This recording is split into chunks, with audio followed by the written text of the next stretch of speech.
स्वागत है आपका मेरे इस चैनल पर इकोनॉमिक्स विद मयंक पे। आज हम देखेंगे कि जो हमारा एमपीपीएससी असिस्टेंट प्रोफेसर इकोनॉमिक्स का एग्ज़ाम है जो 2026 में ऑर्गेनाइज होने वाला है। इसकी एग्ज़ाम डेट की अगर बात करें तो उसकी डेट जो है वो 2 अगस्त 2026 को होने वाली है। तो इस एग्ज़ाम की आखिर हम प्रिपरेशन कैसे करें, इकोनॉमिक्स का प्रिपरेशन कैसे करें, ठीक है। तो इसकी बात हम करते हैं इन द वीडियो, ठीक है। तो ये जो एग्ज़ाम है, अगर इस एग्ज़ाम की बात करें तो ये हमारा एग्ज़ाम का फॉर्म जो है वो 27 मार्च से डलने वाले हैं और 26 अप्रैल तक इसके फॉर्म डलेंगे, ठीक है। तो आपके पास अभी टाइम है, तो आप इसका फॉर्म ज़रूर डालिएगा। जिसके पास भी नेट, सेट या पीएचडी हो वो इस एग्ज़ाम के लिए अप्लाई कर सकता है। सेट की अगर बात की जाए तो एमपी सेट ही यहाँ पर लगेगा, अदर स्टेट के सेट जो है यहाँ पर नहीं लगेंगे। अगर आपके पास यूजीसी नेट है, अगर आपके पास एमपी सेट है या फिर पीएचडी है तो आप इस एग्ज़ाम के लिए अप्लाई कर सकते हैं। अगर एग्ज़ाम की बात करें तो इसमें क्या रहेगा, इसमें बेसिकली 2 स्टेजेस रहेंगी। एक हमारा मेंस एग्ज़ाम होता है, फिर उसके बाद हमारा क्या होगा, इंटरव्यू होगा। तो इन दोनों में आपको क्वालिफ़ाई करना पड़ेगा। मेंस जो है वो 800 नंबर का होगा और इंटरव्यू जो है वो 100 मार्क्स का होगा। तो दोनों को ही मिलाकर अपनी फाइनल मेरिट क्या है, तैयार होती है। अब अगर इसका एग्ज़ाम पैटर्न की बात करें तो यहाँ पर क्या है, जो मेंस एग्ज़ाम है, मेंस एग्ज़ाम में हमको 2 पेपर देखने को मिलते हैं। पेपर 1 में जहाँ पर हमको एमपी जीके के बारे में हमको देखने को मिलता है, जहाँ पर हम एमपी की ज्योग्राफी, हिस्ट्री, इकोनॉमिक्स, जनजाति इनके बारे में हम पढ़ते हैं। वहीं पेपर 2 में हमारा पूरा का पूरा मेन सब्जेक्ट रहेगा। पेपर 1 में हमको 50 क्वेश्चंस देखने को मिलते हैं और पेपर 2 में हमको 150 क्वेश्चंस देखने को मिलते हैं, ठीक है। हर क्वेश्चन जो है वो 4 मार्क्स का रहेगा, लेकिन यहाँ पर नेगेटिव मार्किंग भी है। मतलब कि अगर एक क्वेश्चन गलत होता है तो आपका 1 मार्क कट जाएगा। मतलब कि यहाँ पर 1/4 की नेगेटिव मार्किंग हमको देखने को मिलती है, जो कि इसी साल से लागू हुआ है। इससे पहले जो 2 बार पेपर हुए हैं 2022 और 2024 में, वहाँ पर नेगेटिव मार्किंग नहीं थी। तो ये एक नया अटेम्प्ट रहेगा इस बार, ठीक है। तो हमको जो पेपर 1 है उसमें हमको 1 घंटे का समय मिलेगा, वहीं पेपर 2 जहाँ पर 150 क्वेश्चंस रहेंगे वहाँ हमको 3 घंटे का समय मिलेगा। तो टाइम हमारे पास सफिशिएंट रहेगा उन क्वेश्चंस को अटेम्प्ट करने के लिए। तो करते हैं इसकी प्रिपरेशन हम, ठीक है। अब इसके आगे जो है हमारा मेन टारगेट यहाँ पर क्या होना चाहिए कि जो हमारा मेंस एग्ज़ाम है, अगर हम उसमें अच्छे मार्क्स लाते हैं, क्योंकि मेंस जो है वो 800 मार्क्स का होगा, वही इंटरव्यू 100 मार्क्स का होगा। तो अगर इन 800 मार्क्स में हम मैक्सिमम मार्क्स अटेन करते हैं तो हम सेफ पोजीशन पर पहुंच जाएंगे, ठीक है। क्योंकि इंटरव्यू में क्या है, बहुत ज़्यादा मार्क्स तो कम ही लोगों को मिलते हैं। तो इस हिसाब से अगर आप मेंस में बहुत अच्छा स्कोर कर लेंगे तो इंटरव्यू का प्रॉब्लम नहीं रहेगा। इसीलिए मैं तो यही कहूँगा कि आप मेंस के लिए बहुत अच्छे से तैयारी कर लें, क्योंकि हमारे पास अभी सफिशिएंट टाइम है। 6 महीने से ज़्यादा का समय है जब मैं ये वीडियो अपलोड कर रहा हूँ तब से। तो आप तैयारी करें, ज़रूर क्वालिफाई होंगे, ज़रूर क्वालिफाई होंगे अगर अच्छे से मेहनत किया तो, ठीक है। तो अगर एमपीपीएससी असिस्टेंट प्रोफेसर की जो हमारे एग्ज़ाम हुए हैं, एक हुआ था अभी 2017 में, फिर 22 और 24, ठीक है। तो इन तीनों क्वेश्चन से जो पीवाईक्यूज़ हैं इनको ज़रूर आप सॉल्व करें, क्योंकि एग्ज़ाम क्या है, वो कुछ क्वेश्चंस जो है वो रिपीट हो जाते हैं। क्वेश्चन ना हो तो टॉपिक तो रिपीट होते ही हैं, ठीक है। तो हमको एक टॉपिक समझ में आ जाएगा किस टॉपिक से क्वेश्चंस पूछे गए हैं, कौन से फ्रीक्वेंटली आस्क्ड क्वेश्चंस हैं, कंसेप्चुअल क्वेश्चंस पूछे गए हैं या फैक्चुअल क्वेश्चंस पूछे गए हैं। 2022 और 2024 दोनों ही एग्ज़ाम मैंने दिए हुए हैं, तो मुझे ये समझ में आया है कि 2022 का जो क्वेश्चन पेपर था उसमें थोड़ा फैक्ट ज़्यादा पूछा गया था, लेकिन 2024 जो है वो कंसेप्चुअल ज़्यादा था, ठीक है। तो मतलब कि अगर पेपर का लेवल देखा जाए, डिफ़िकल्टी लेवल जो है, तो 2017 से 22 में थोड़ा टफ हुआ और 22 से 24 में थोड़ा हुआ। तो ये भी गुंजाइश है कि नेक्स्ट टाइम जो 26 में रहेगा तो हल्का उसका लेवल बढ़ा हुआ हमको देखने को मिलेगा।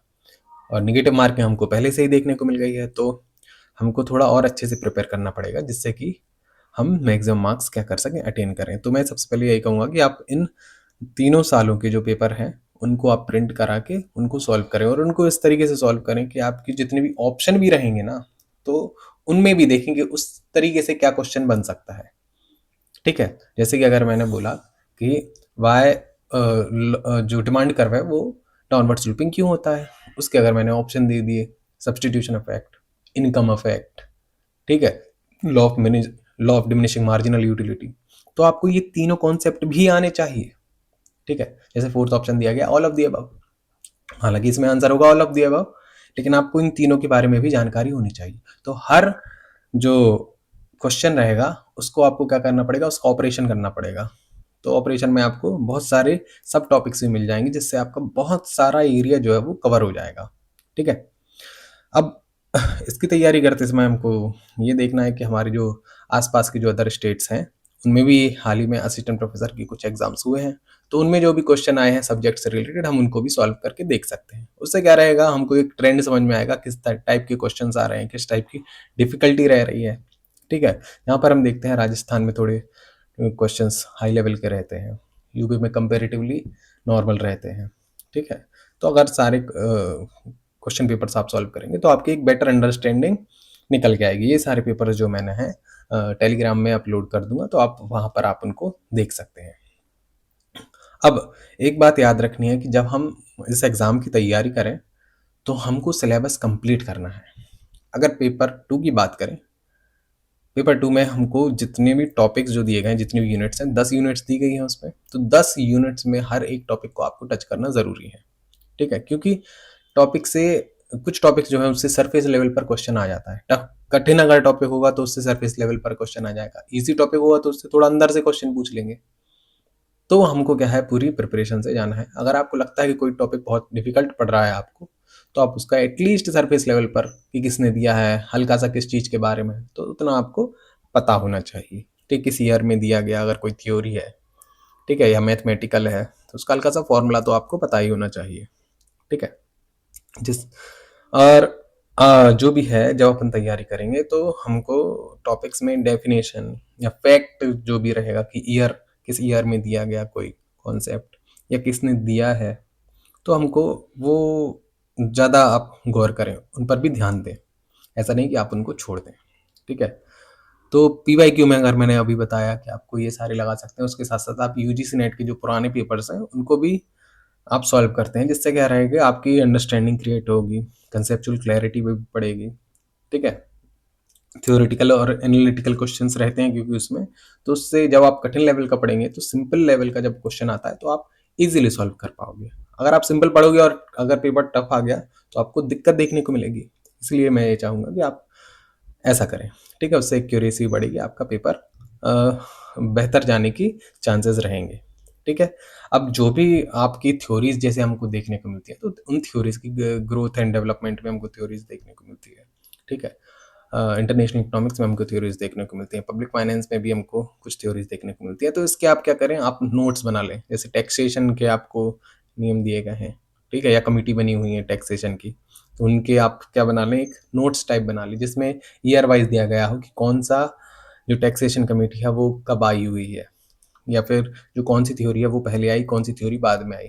तो अगर इस तरीके से आपको क्रोनोलॉजिकल क्वेश्चन पूछे जाते हैं तो आप उनको बेहतर तरीके से हल कर सकें और उससे अंडरस्टैंडिंग भी बनी रहेगी। मैंने जो है ग्रुप में डाला हुआ है कि कौन सी थ्योरी किसने दी है, तो आप वहाँ पर भी चेक कर सकते हैं, ठीक है, कि इकोनॉमिस्ट जो भी थ्योरीज हैं किसने दी है वह हमको पता होना चाहिए। और नोट्स, शॉर्ट नोट्स जो हैं वो क्रिस्प बनाएं, अपनी भाषा में लिखें। जरूरी नहीं कि जो उन्होंने दिए है उस भाषा में लिखें, आप ऐसा लिखेंगे जिससे कि आपको समझ में आ जाए, क्योंकि रिवीजन के टाइम पे आपको ही इनको देखना है। और ये शॉर्ट नोट्स रिवीजन के टाइम पे बहुत हेल्प करते हैं, इसीलिए इनको हल्का ना लें।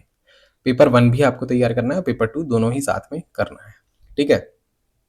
उससे पढ़ते समय आपको एक प्रॉपर टाइम टेबल बना लेना चाहिए। जैसे कि 6 महीने हमारे पास, तो 6 महीने में से अगर आप एक शॉर्ट शॉर्ट गोल भी आप बना के चलें। जैसे एक दिन में आपने तय कर लिया कि भैया मैं इतना पढ़ूंगा, या एक टॉपिक कवर करूंगा, या एक थ्योरी में पढ़ूंगा, तो आप इतना शॉर्ट गोल्स बना के चलें, ठीक है। शॉर्ट गोल्स आप जैसे ही जैसे आप पार करते जाएंगे तो उससे क्या होता है, एक फीलिंग ऑफ एकम्प्लिशमेंट आती है कि हाँ मैंने कुछ अचीव किया है। अचीव करते हैं तो ऑटोमेटिकली हमारे अंदर से पॉजिटिविटी निकल के आती है।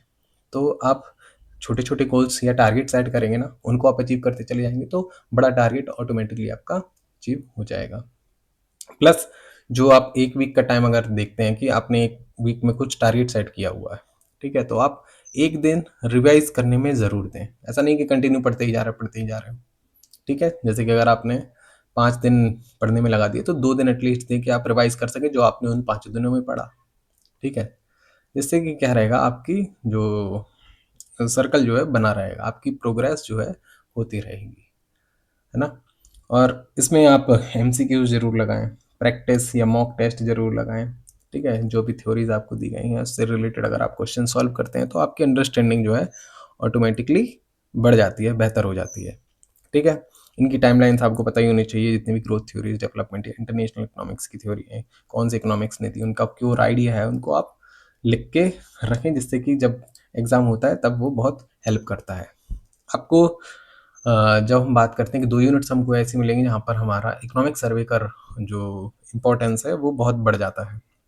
तो इकोनॉमिक सर्वे दोनों के ही, मध्य प्रदेश का हो या फिर इंडिया का हो, ये दोनों ही इकोनॉमिक सर्वे आपको पढ़ना है, जहाँ पर हमको ये देखने को मिलता है कि इकोनॉमिक सर्वे बेसिकली क्या बताता है कि जो भी हमारे देश की हालत है, ठीक है? रिज़ल्ट क्या रहा, आउटकम क्या रहा है, ठीक है? जो भी पॉलिसीज़ लाई गई हैं, एट लीस्ट हमारा ग्रोथ रेट क्या हुआ है, ठीक है? हमने कितना अचीव कर लिया है ना?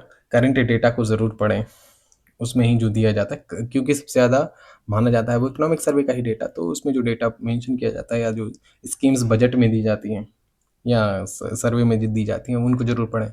ग्रोथ ट्रेंड्स हमको पता होना चाहिए, भारत की पोजीशन क्या है, एमपी की पोजीशन क्या है, जीआई टैग्स क्या मिले हुए हैं, ओडीओपी किस शहर का क्या है, ये हमको पता होना चाहिए। स्टेट स्पेसिफिक जो हमारा फैक्ट है मध्य प्रदेश का, उसके बारे में पता होना चाहिए, हम क्या ट्रेड करते हैं, ठीक है?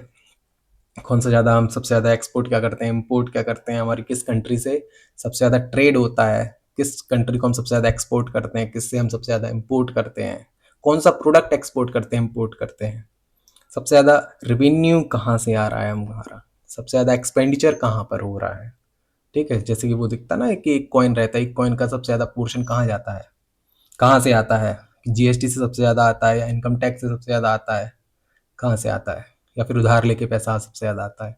तो ये सारी चीज़ें हमको क्या है, हमको इकोनॉमिक सर्वे में देखने को मिल जाएंगी। तो एमपी और इंडिया दोनों का ही हमको पढ़ना पड़ेगा।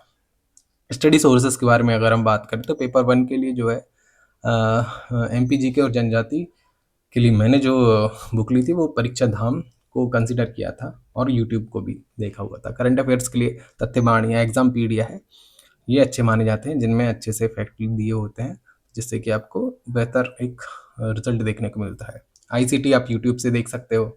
पेपर 2 के लिए अगर सोर्सेज देखा जाए तो एक, या तो आप किसी अच्छे टीचर का सब्सक्रिप्शन ले सकते हो या फिर यूट्यूब पर कुछ वीडियोस डली हुई हैं, उससे आपका कवर तो हो जाएगा लेकिन कंप्लीटली कवर नहीं हो पाएगा। बुक्स तो आपको कंसिडर करना ही है, बुक्स तो आपको लेना ही है ना? तो अगर आप चाहते हैं कि मैं बताऊं कि कौन सी बुक्स किस सब्जेक्ट के लिए रहेगी तो आप कमेंट सेक्शन में बता सकते हो, ठीक है? एडिशनल सोर्सेज जो है, एडिशनल सोर्सेज में यूट्यूब हुआ, गूगल, चैट जीपीटी पर अगर आप डालेंगे चीज़ें तो 80% तो वो सही बताता है, लेकिन 20% कुछ चीज़ें जो है वो भी सही नहीं बताता, ठीक है? इसीलिए आप थोड़ा रिसर्च करके आप चीज़ों को कलेक्ट करें ध्यान से, ठीक है? ई पीजी पाठशाला, inflimnet.in जो है, इन पर भी आपको कंटेंट मिल जाएगा। आईआईटी प्रोफेसर जो हैं उन्होंने एनपीटीईएल जो है वहाँ पर लेक्चर्स अपलोड किए हुए हैं, वहाँ पर माइक्रो और मैक्रो इकोनॉमिक्स आपको आसानी से देखने को मिल जाएगी, बहुत ही डेप्थ में उन्होंने पढ़ाया हुआ है, ठीक है? वहाँ से भी आप कवर कर सकते हो, बुक्स भी ले सकते हो पे, ठीक है? उसके अलावा जो है मीन्स की बाद हमारा आता है इंटरव्यू, तो जब इंटरव्यू आएगा तब उसकी चर्चा करेंगे, और इंटरव्यू के लिए मैंने गाइडेंस तो आपको एक वीडियो पहले से बना के दिया हुआ है, आप उस पे जाके चेकआउट कर सकते हैं, ठीक है? अब फाइनल जो मेरिट बनेगी वो मेंस और इंटरव्यू से बनेगी, तो मैं तो यही कहूँगा कि आप अगर मेंस में ज़्यादा अच्छा स्कोर करते हैं तो इंटरव्यू ईजी हो जाता है आपको, क्योंकि माइंड पे प्रेशर नहीं रहता, और जब आप प्रेशर कम रहता है ना तब आपकी परफॉर्मेंस भी बेहतर होती है, तो आप बेहतर परफॉर्म कर पाएंगे, बेहतर कम्युनिकेट कर पाएंगे, ठीक है? तो एडिशनल सजेशंस ये रहेगा अपना कि आप पीवाई क्यूज जो रहे हैं उनको आप मल्टीपल टाइम सॉल्व करें, ठीक है? गैस करने को आप अवॉइड करें तो बेहतर रहेगा, लेकिन आप ऐसा भी नहीं करें कि जब आप क्वेश्चन करें, ठीक है, जैसे कि 150 क्वेश्चन है सब्जेक्ट के, तो 150 में से आप केवल 70 ही अटैम्प्ट करें, ऐसा ना करें, ठीक है? आप थोड़ा अपने एफर्ट को बढ़ाएं, आप जैसे जैसे क्वेश्चन सॉल्व करते जाओगे ऑटोमेटिकली आपका बेहतर होता चला जाएगा। और जो मैंने मेथड बताई है कि आप प्रैक्टिस सेट भी लगाएं, पीवाई क्यूज भी लगाएं, तो उससे क्या रहेगा, आपकी एक्यूरेसी ऑटोमेटिकली इम्प्रूव हो जाएगी, ठीक है? ऐसा नहीं है कि सारे क्वेश्चंस आपको जो पेपर हुए हैं उनमें से ही देखने को मिल जाएँ। लेकिन एक जब आप चीज़ें पढ़ेंगे, आपकी अंडरस्टैंडिंग क्रिएट होगी, तो आपका रिज़ल्ट कंपैरेटिवली बेहतर आएगा, ठीक है? और आप नोट्स बनाएँगे जब आप थ्योरीज़ पढ़ेंगे, तो उससे चीज़ें और ज़्यादा बेहतर हो जाएँगी, ठीक है? तो आप ग्राफ्स वगैरह जो रहते हैं जैसे माइक्रो इकोनॉमिक्स में, तो उनको मत छोड़ें आप, क्योंकि ग्राफ्स को पढ़ना बहुत ज़रूरी रहता है ना? कुछ लोग अवॉइड कर देते हैं, लेकिन क्वेश्चंस भी वहीं से बनते हैं, ठीक है? जैसे कि हमारे यहाँ एमपी में जब अपन पढ़ते हैं तो थ्योरीज़ नहीं सॉरी, ये जो स्कीम्स हैं, एससी एसटी से रिलेटेड स्कीम्स जो हैं, विमेन से रिलेटेड जो स्कीम्स हैं, फार्मर से रिलेटेड जो भी स्कीम्स हैं, एमपी और इंडिया की, वो दोनों पढ़नी चाहिए। इससे रिलेटेड स्कीम्स की मैं वीडियो एक बाद में बना दूंगा, लेकिन वो भी हमको ध्यान में देना है, ठीक है? और उसके बाद आप कंसिस्टेंटली अगर आप पढ़ते रहेंगे तो बेटर रिजल्ट हमको देखने को मिलेगा, ठीक है? तो आप अगर बेहतर स्ट्रेटजीज जो मैंने बताई है उससे आप पढ़ेंगे और रिवाइज करेंगे, तो आपका एक बेहतर रिजल्ट हमको देखने को मिलेगा।